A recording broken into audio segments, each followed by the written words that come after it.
Welcome to Lux Investments, where we break down the business world in a way that actually makes sense. Today, we're diving into the world of corporate boardrooms. What they do, how people get on them, and why they hold so much power. And trust me, it's not as glamorous as you might think. Mark Zuckerberg, CEO of Meta, recently appointed UFC president Dana White to Meta's board of directors.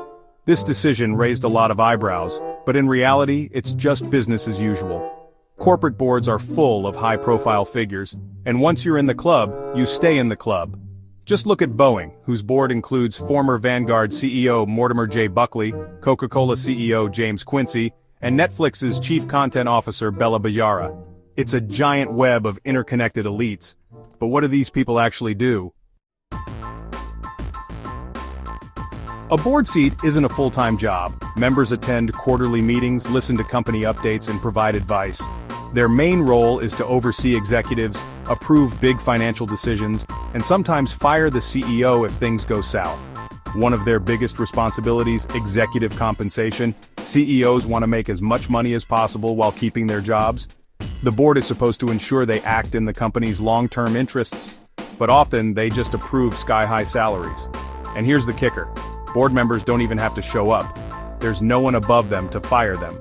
Meanwhile, they're raking in hundreds of thousands, sometimes millions, just for holding these seats. If you want to land a board seat, you have two options. One, be there before the company goes public.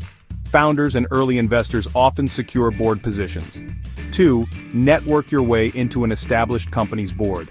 This is the route most board members take. If you've worked in high finance, consulting, or government, you've got a shot. The bigger your network, the better your chances. Big investment firms like Vanguard and BlackRock play a huge role in who gets on a board. Since they control massive amounts of stock, they essentially decide who represents the shareholders. Many board members are former government officials. Why? Because it's a cushy post-retirement job where they can cash in on their political connections. Companies with ties to the government, like military suppliers, often bring in ex-military personnel to boost credibility and maintain contracts. Take Dana White.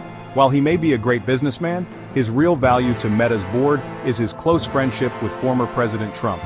With the new administration promising to crack down on big tech, having a direct line to the White House is a strategic move. Corporate boards act as networks rather than oversight bodies. They make connections with politicians, regulators, and other businesses, often prioritizing relationships over actual company performance. One issue? Board members tend to vote in favor of whoever put them there.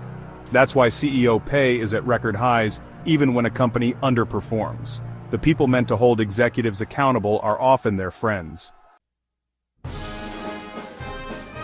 BlackRock, Vanguard, and State Street collectively hold the majority of stock in most public companies. This means they decide who gets on corporate boards. If you're not on their good side, you won't get in. These firms introduced rules limiting board members to 4 seats to prevent excessive consolidation. And guess what? Now almost every board member holds exactly 4 seats. So while it technically limits their power, it still allows a select few to dominate corporate leadership.